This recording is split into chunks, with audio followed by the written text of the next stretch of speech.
Okay, now we are at the very last problem of Gauss 2024 grade 8. Here we've got a figure made of cubes, and the figure is shown from two different perspectives. This is how it looks from the front, this is how it looks from the back, and an ant begins at P. It's the bottom corner, and walks a distance of D on the surface of the figure to arrive at Q. And we are supposed to find out the shortest path, basically. How long is the shortest possible path if the ant is to walk on the surface of the shape and from P to Q. Yeah, this problem is hard because there's a hole, right? There's a hole somewhere. And in fact, later I will show that a hole is not a bad thing. It's not a good thing either, but it's not a bad thing. Just that the path is less obvious. Yeah. So basically, I'm going to show you some simpler structure. For example, I want to study some simpler structures before we dive into the problem proper. Here we've got 3 times 3 times 1 shape. Okay, let's consider this, and there's no hole. There's no hole. I mean, there's it's just a cuboid, and say this is the starting point, and this is the end point, right? And the ant is going on the surface, and let's see what it can do. There are 2 ways. The ant can go this way and then turn to its left, go to the top surface and then turn to its left. There's one thing to go. Or the ant can go all the way to the back and use the back 3 times 1 thing. This is the back. It goes through to the back and use the back all the way to the top corner. This is another possible path that the ant can take. And let's just check and let's just compare these 2 paths.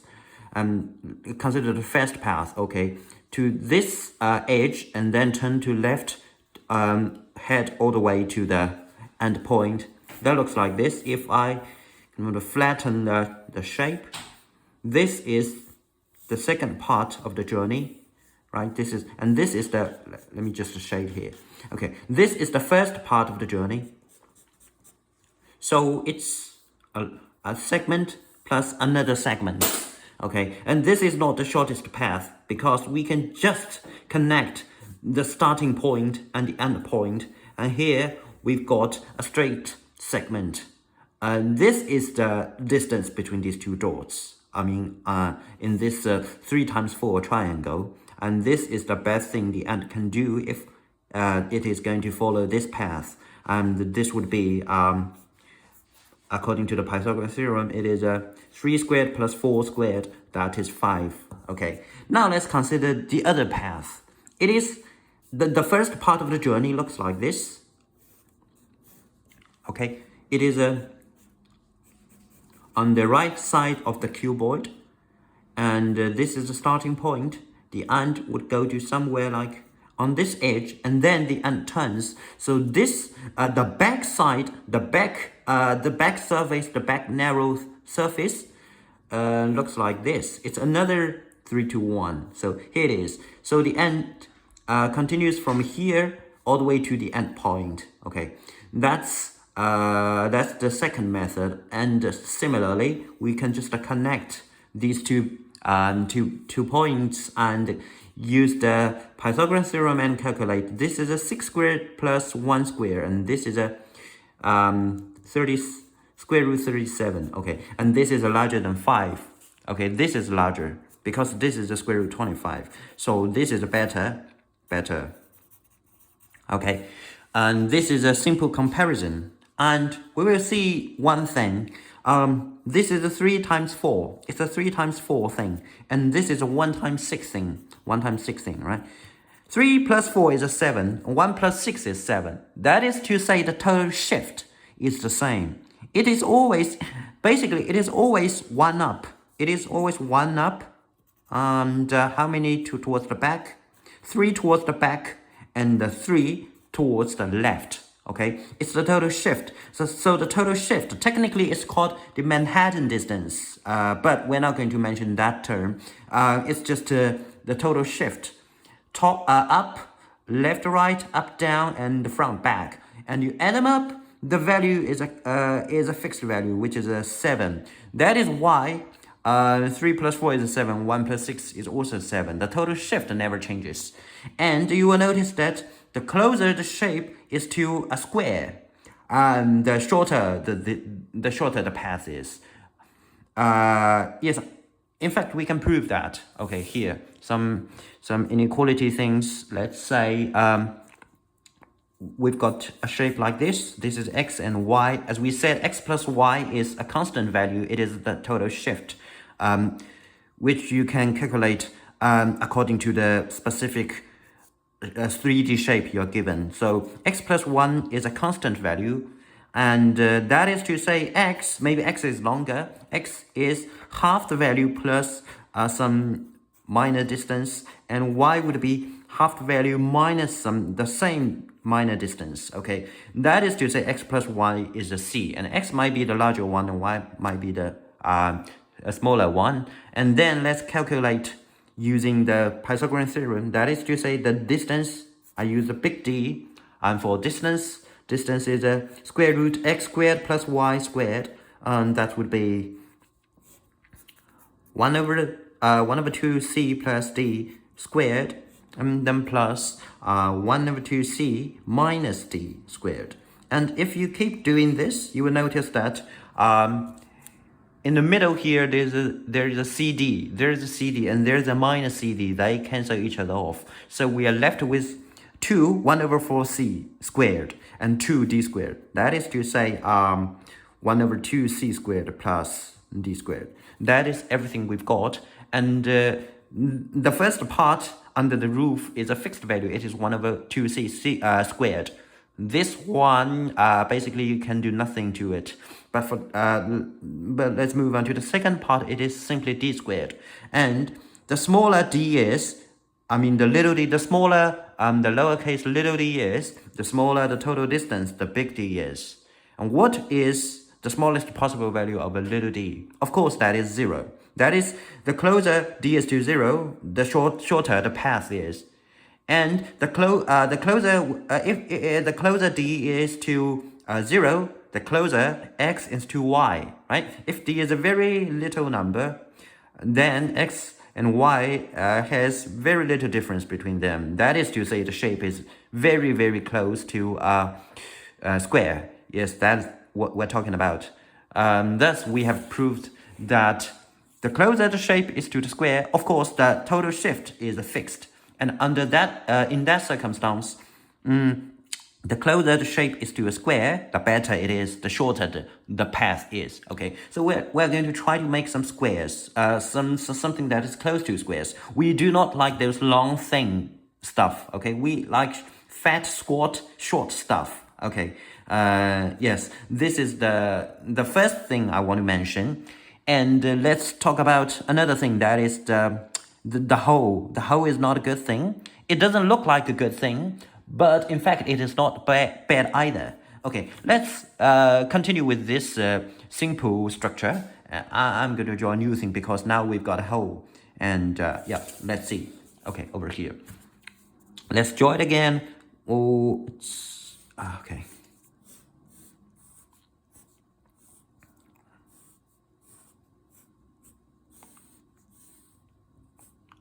Okay, this is what we had just now. And now here we've got a hole, which is a bit complicated. Let's see. Okay, here we've got a hole. Okay, that's it. Okay, good. Okay. This part is not that good, but you understand it. Okay, here it is. Okay, the hole. And let's see.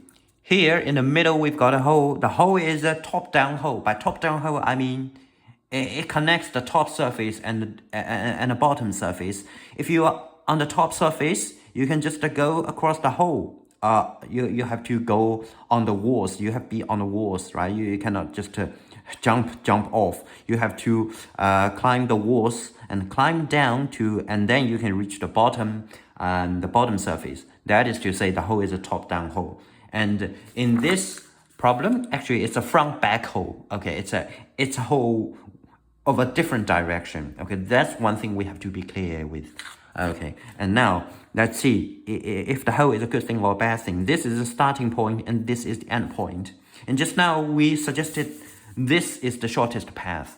And unfortunately, the shortest path would go through the hole. Okay, let's see if this is the map, the flattened map, and this is the 3D version of it. Let's see, where's the hole? This is the hole, right in the middle. And in this diagram, in this flattened map, this is the hole. And obviously, our diagonal would go through the hole. That is to say, this perfect path is now broken. You can't go through here because there is a hole. So it looks that a hole is a not good thing. But in fact, let's see, we can do something else. Because as I said, it is a top-down hole. You can ascend or descend using the hole. And in fact, in this problem, we do need to ascend, right? And the starting point is on the floor. It is on the ground, maybe. And the top and the end point is on the first floor. It is one up.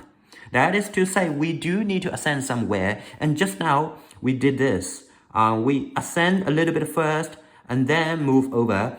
But for the second part of our journey, we did not ascend. We just ascend. We just go up in the first part of our journey. Or if you're going to take that long thin path over here, then you keep ascending. Okay, that's another option. But anyways, you have to ascend, and the total shift towards the top, towards the total shift up would be 1. It is 1 up. Anyways, it's a fixed value. So since it is a top-down hole, why don't we use this hole to ascend? This way, we are not actually wasting any distance, right? If you took the original path, you want to go over here and then to the hole, then somehow you have to end up here. From this point to this point, you have two choices. You can take a detour. You can go over here and there. This is one thing to go, but also you can climb down somewhere on the wall. You can climb down the wall a little bit and then climb up. But if you climb down and then climb up, you're wasting some distance, right? Up and down cancel each other off. So you're wasting your time and you are traveling unnecessary distance. If you're taking a detour, it will be longer.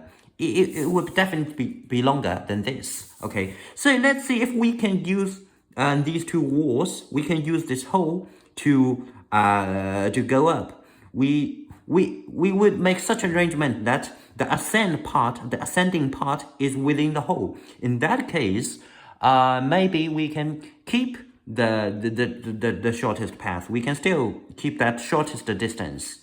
So here's what we're gonna do.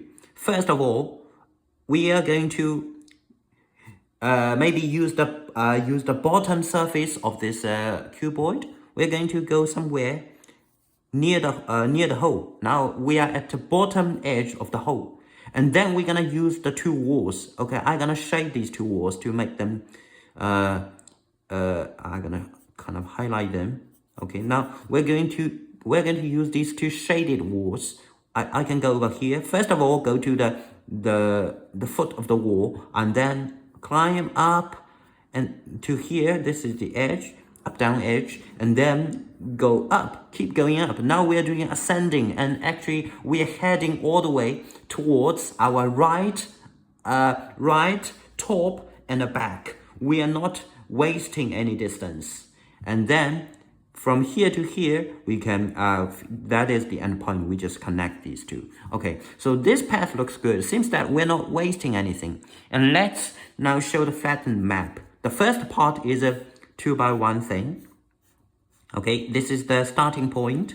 And we're gonna go to somewhere along this edge, right? This edge is this edge. This is the foot edge of the wall, the bottom edge or foot edge of the wall. And now comes the wall. You see the wall has two pieces. There is a joint edge. Let's make it wavy. This is the wavy edge. So here we can attach this part to the first 2x1 thing. And now this is the highlighted wall. This is the foot of the wall. This is the foot of the wall. And this is the joint edge, wavy. So this is the joint edge. And now this point is actually this point. Okay, they correspond. Wait a second, is that, yeah, okay, yes, it is, okay. So, I'm gonna shade this part. This is the wall part. We've got to, the wall is also a 2x1 thing, just that there's a joint edge in the middle of it.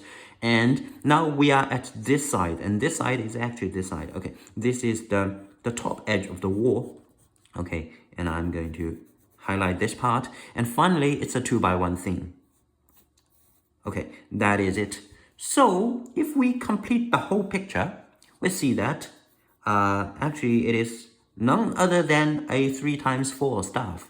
And then we connect them. This would be the centroid of the shape. I mean the very middle point of this the center of the rectangle. So we're gonna connect them, and it is going down over here, and it is going down over here. So we're gonna go and cut this edge, cut this edge, and cut the center point, and cut this highlighted edge, and cut this edge, and then go all the way to the end point. And the distance is still square root 25, which is 5. We are not actually wasting any distance. We are not going any unnecessary detour or unnecessary distance. We are always heading to our right, back, and top. Yeah, that is actually the best path given the hole. That is to say, the hole is not actually a bad thing. Once there's a hole, say there's a top-down hole, that means we can make such arrangement that the ascending part or the descending part in the journey would be made within the hole, would be covered within the hole. In that way, we are not wasting any distance. Okay, this is just a study of the of a simpler structure, and this would be a good basis if we are going to talk about the problem proper, the problem. But it's already like 17 minutes. Okay, so we're gonna go faster. But before you move on, please look at this thing again. Okay, make sure you understand what we're doing here. The whole journey is kind of separated into several parts, and finally we're gonna connect them together. We can flatten the very complicated 3D thing into a map, and then complete map. Okay, this is what we're gonna do. We're gonna complete map, and then use the Pythagorean theorem and see what the shortest path is. And we have to also need to prove. Also need to prove that the path is actually, I would say, workable. It's a practical. That is to say, okay, I can cut the edge here, and then the hole, and then cut the edge here and here. Okay, I want to make sure that every part is practical, every part is real. Okay, so that's it. And now let's go to the problem here. Let's look at this this graph again. Here, okay, I'm gonna maybe I just draw it. Okay, but first of all, I'm going to draw the whole free version, the thing without a hole, because I want to calculate the best possible path in the whole free version, and then see if we can use the hole to maintain that distance, to can keep the shortest path. Okay, it's two of them. Okay, here it is. Okay, this is a P and this is a Q, and there's no hole. Okay, suppose there's no hole, and later there will be a front back hole, but for now, let's just check and figure out the shortest possible path. If you're going to do this, so the top three, let's just draw the flattened map. The top three and the front two, the two that are facing the front, and then the six, I mean it's a six, 2 rows, and then 2 rows that facing the sky. But now I want to flatten them, and finally there's a bottom row facing the front. And this would be this is a P. Okay, this is a Q. That is to say, we're going to go kind of this way. Okay, this is what this map is talking about, and that would be 3, 1, 2, 3, 4, 5, 6. That's a 3, 6. Okay, in total it's 9. Is that 9? Yes, it's 3 to the back, 3 to the top, and 3 to the left. So it is a total of 9. So 3 plus 6 is 9. But is this as good? Is this the best? This is actually not the best. Actually, this is the better thing to do. We can move over here and then over here and then this. What does this mean? Okay, let's see. This is the top 3 and then 2 more rows. And then here is a side 2. Okay, it's a side 2. We're gonna start from side 2 and move over here and this way. Okay, so this is the top row, this is the 6 that are facing the front, and this is the side 2. Okay, and these 6 pieces are the 6 pieces that are facing the sky. Okay, so this is a P and this is a Q, and this is actually 4 and 5. Okay, 4 5 is better than 3 6 because 4 5 is closer to a square, as we said. Okay, we're not going to explain more on that. Okay, some water. So in this case, the best thing to do is a 4 5. That would be by the Pythagorean theorem, 4 squared plus 5 squared, that is square root 41. Okay, this is the best thing we can do if there's no hole. And now there is a hole. There is a hole, and what can we do? It's a front back hole. Okay, I'm going to use this. Okay, maybe I'll draw another one. Okay, to make it clearer. But keep this in mind. Okay, keep this in mind. For now, if there's no hole, then square root 41 is the best thing we can do. It's a 4 5 rectangle thing. We're gonna go. We're gonna go through the side pieces, the side 2, and then make our way up and to the left. Okay, now let's consider the whole version. And I think I need to draw the thing again. This is a top 3 and front 2 rows. It's 2 and there's 1 more. And now here we've got the front side. We've got side 2 where we start with, and then it's a front 3. Okay, so yeah, it's 2 of them. Okay. Okay, that's it. And this is the starting point. This is the end point. But this time there's a hole, so I'm going to draw the hole here. It's a hole. Okay, and please keep in mind, this hole is a front back hole. Okay, it's not a top down hole anymore. It's a front back hole. That is to say, the front piece is empty, it's gone. The back piece is gone. And all we have are the top, the bottom, the left and the right. And since we are going to start off here and then all the way here, maybe we can go over here, right? We can go over here, and then we can use the side wall and the top wall this way, and then we can end up at the back piece on the back surface. And now finally we've got the back too. What does that mean? As I said, this is a front back hole. That is when just now we dealt with a top down hole, and we make such arrangements that the ascending or the descending part took place in that hole. And here we're going to do the similar thing, since this is a front back hole. So anyway, we'll have to move to the back, right? This is in the front, and here this is also in the front, and finally we will end up in the back on the back surface. That is to say, we have to move to the back. So why not make such arrangement that the moving to the back takes place within the hole, on the walls of the hole. In that case, we are not wasting any distance, right? We are not making any detour, or we are not going back. That is to say, we might keep going over here and over here, but instead of going all the way up, we can go to the edge of the hole. It's the edge of the hole, or edge of the one wall of the hole. Okay, let me just shade these 2 walls to make it clearer. Now the top wall and the right wall has been shaded. We're not going to use the bottom wall, the floor wall. That is because we are already going up. We're not going to go down anymore. Of course you can, can you? No, you'd better not, because you're on this piece, and this piece leads you to this point, and this point is already on the wall of the hole. So you have no choice. You have to go up and use the upper floor, use the roof of the wall of the hole, and then go to the back of it, and finally you're gonna use the back two pieces. Okay, this way we're always heading to our to the back, to the left, and to the top. Hopefully we're not wasting any distance, but still we have to flatten it and see if such plan is a practical one. So we're gonna start with the side 2. This is the side 2, and this is the starting point. And here's somewhere on the edge, this edge. Okay, let me just highlight this edge. Okay, this is the first edge that is highlighted here. We can go all the way to this edge, and then what happens now, this piece and this piece, so this is the joint edge. Okay, this is the joint edge, and now we end up with on this edge. So that is to say, these two, you might need a bit imagination in understanding this, but I think the graph is clear enough here.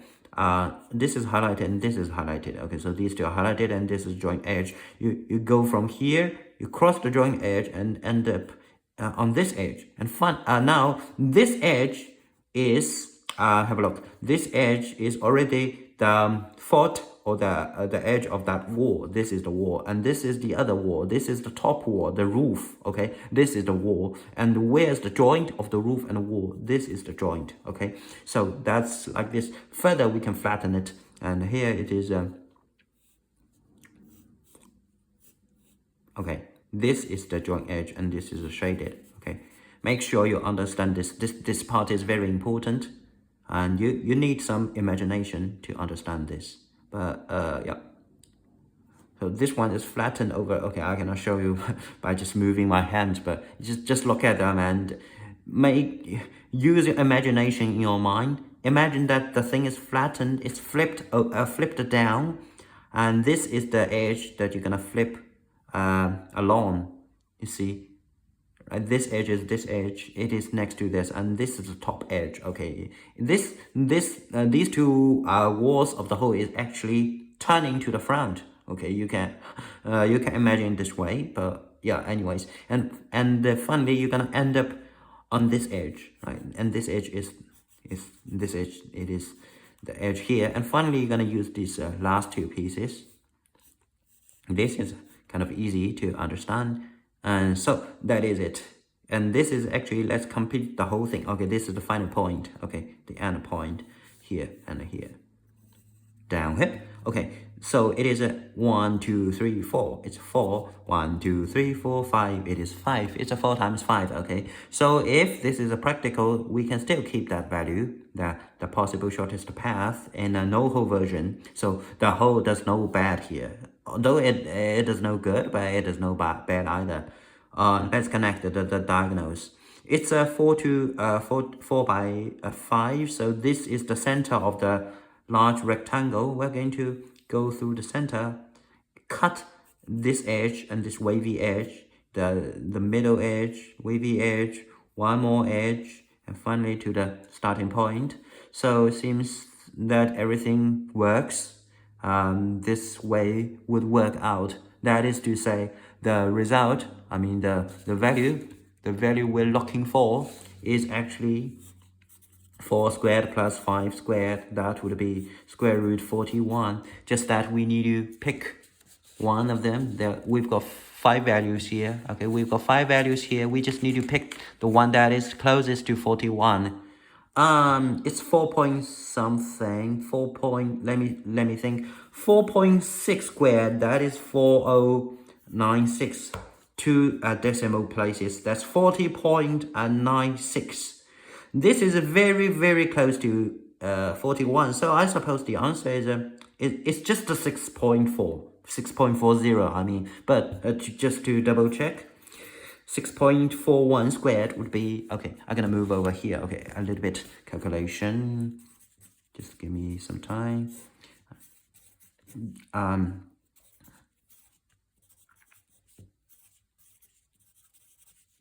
Okay, 1 8 8 0 1 and 4 decimal point. Okay, it is 41.0881. Okay, over here. So that is to say 6.41 is already over and 41, and that is to say square root 41 is between these two values. And let's check these options. This is the one we're going to choose. These are way too large, even this one, right? Because 6.41 is already over, so this would be farther away. And this one is the very value we're looking for. So the answer would be B. But the calculation is a secondary thing. Just look at this part once more. Okay, this is the possible route, shortest possible path. Side 2, and then use these two, then you arrive on the edge of the wall, then you of the hole, maybe of the hole, and since it's a front back hole, so you're going to move to the back side of the structure. This way you're not wasting any distance. So you go all the way to the top and use the ceiling or use the roof, and then you move to the back, and finally use these back two pieces and finish the journey. That is it. It's a 4 to 5 thing, and 4 to 5, 4 by 5 thing, and 4 by 5, 4 times 5 is the best we can do with a total shift of 9. The total shift is 9. You can't do 4.5 and 4.5, right? Because I mean, if you flip something up or flip something down, it's always an integer, a whole number piece. You cannot kind of flip up like half pieces. This is not how the structure is built. So 4 times 5 is the closest shape we can make to a square. And so this is to say 4 to 5 is the best, and 4 by 5 is the best, and 4 by 5 is possible. So that is as for the answer, it is B, 6.40, which is the closest among the 5 options that the closest among 5 options to square root 41. Okay, but this is secondary. Just use imagination and make sure you understand our strategy and understand why this is practical. Okay, so that's everything for Gauss G8 2024, and see you.